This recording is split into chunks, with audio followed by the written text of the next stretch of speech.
I should have said at the beginning we're going to have the presentations and then move on to conversation. So it's my great honor and privilege to next introduce Kathy Baase, who's the Chief Health Officer at the Dow Chemical Company, member of the Roundtable on Population Health Improvement, and a member of the Workshop Planning Committee that put this workshop together. Kathy?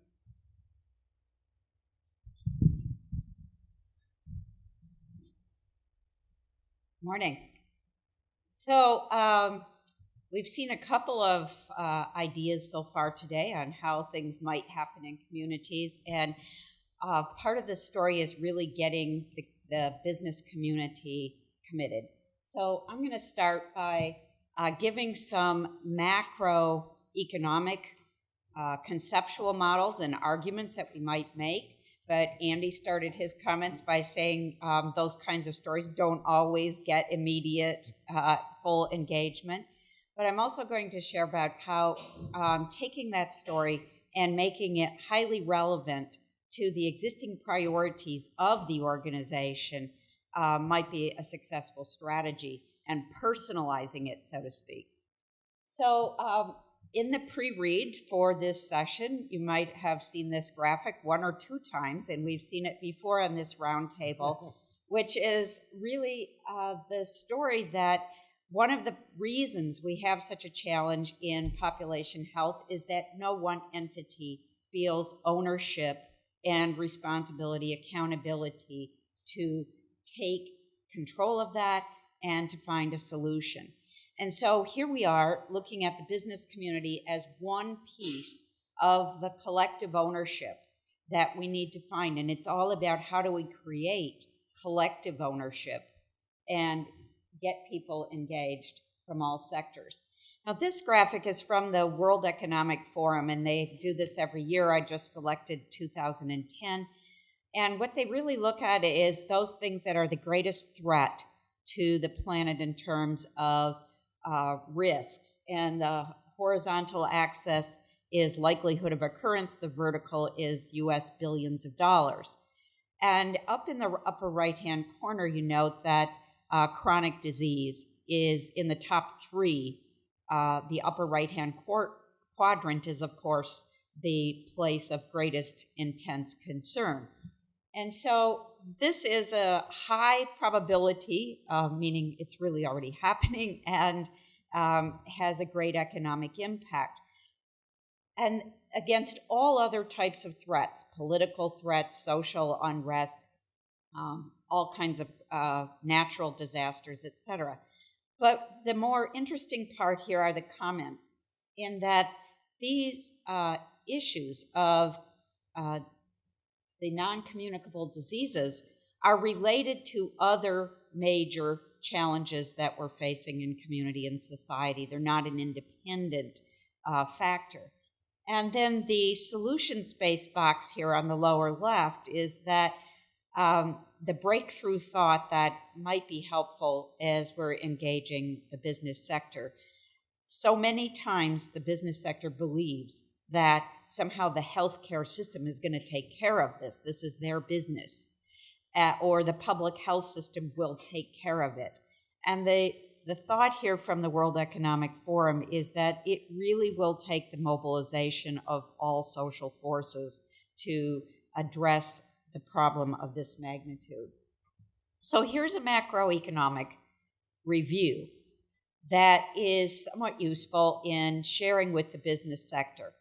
And it will really illustrate the multiple channels by which the current scenario is negatively impacting the success of the business sector. So let's start at the top with business being the entity that generates money in society.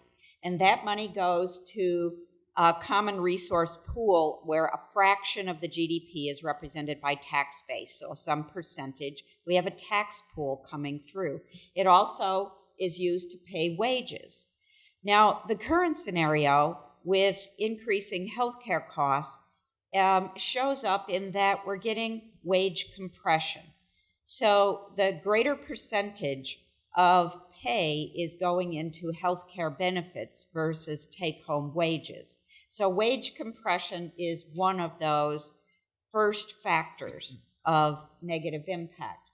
The second is with the large diversion of profits that are going to healthcare, there is basically a reduction of profits from the business sector. So a greater percentage of their total generated funds have to be allocated. Now, if we look at where the common resource pool, that tax base, is going, it is obviously a certain amount is being diverted into healthcare, and then it goes to pay other social priorities, education, infrastructure, military, and all other things that are paid out of that. Where we start to see the connections, and this is really important, to take healthcare and health out of being sort of a independent action that's out there completely separate from everything else, that education and infrastructure are being undermined, the sort of social capital erosion, because of the increased spending on healthcare. Well, education and infrastructure are essential foundation elements for the success of business, and they are being diminished by the diversion of spending on healthcare. So another way that those elements critical to business are being negatively impacted by the current scenario. And by the way, as this roundtable has noted over its last several workshops, those very same things are important to the social determinants of health. So we're not only undermining core elements of business and its foundation, we're undermining the creation of health by those powerful actions. Now, we also know that in the current scenario, there's a huge element of waste. And in general, industry is intolerant of waste in any aspect of the value sectors that it addresses. But it hasn't been quite as aggressive in this one. And we're all aware of the $750 billion waste and how that can be addressed. So reminding ourselves of this determinants of health. And another element of how this is undermined is that business actually needs healthy people in order to be successful. And the lack of health, based on the current scenario, shows up in these several dimensions of performance, safety, and other priorities of the organization. And this whole collective picture ends up with a difficult scenario for business in that it diminishes the market because there's less take-home pay, less disposable income, so you have less market. And all of these factors together and the several channels by which this is destructive to business's success is a composite to motivate business community to get engaged. Now, taking that into a more granular level from the company that I work for, the Dow Chemical Company, many years ago we had a business strategy or a business case for our health strategy. And it started around healthcare, meaning this is a lot of money, the inflation is greater than CPI, there's high waste in the system, prevention can make an impact, and there's a lot of legislative and regulatory activity. But the place that it evolved was to a much greater understanding that the health strategy and its success was directly linked to most of the other corporate priorities in terms of sustainability, the achievement of safety, manufacturing reliability, employee performance and engagement, the ability to attract and retain world-class talent to the organization, and corporate reputation. So we weren't selling health for the sake of health as a reason to be engaged, but as an essential and inextricably linked to the other corporate priorities by mapping the path of that connectivity.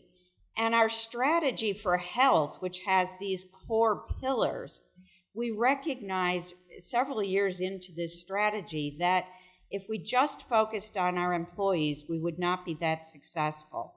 and that we could move much further and faster if we got outside the walls of the organization, because 80% of the covered lives on our plans were not our employees. They were the dependents and the spouses, and we could wrap them in to the success process by getting involved in the community. So we adopted this sort of collective impact model into our health strategy. We didn't stop doing our corporate health promotion programs and all of that. We kept that up, but we really got focused on culture and environment inside the company as well as outside the company and into the community. And we created a community profile toolkit for all of the communities where we had significant populations using publicly available data. We disciplined ourselves to pick a top 5 priorities for focus, looking at evidence-based interventions, and then looked at how we could use the things that we were already doing in the community, directing our philanthropy, educating our leaders who were already involved in boards and roles in the community, educating our community advisory panels, supporting participation in multi-stakeholder efforts, and really getting people involved in all factors, including volunteerism. So we felt that the business case was really strong, and it has continued to evolve and grow, and that insightful and effective action is possible. So one example of the case for business engagement.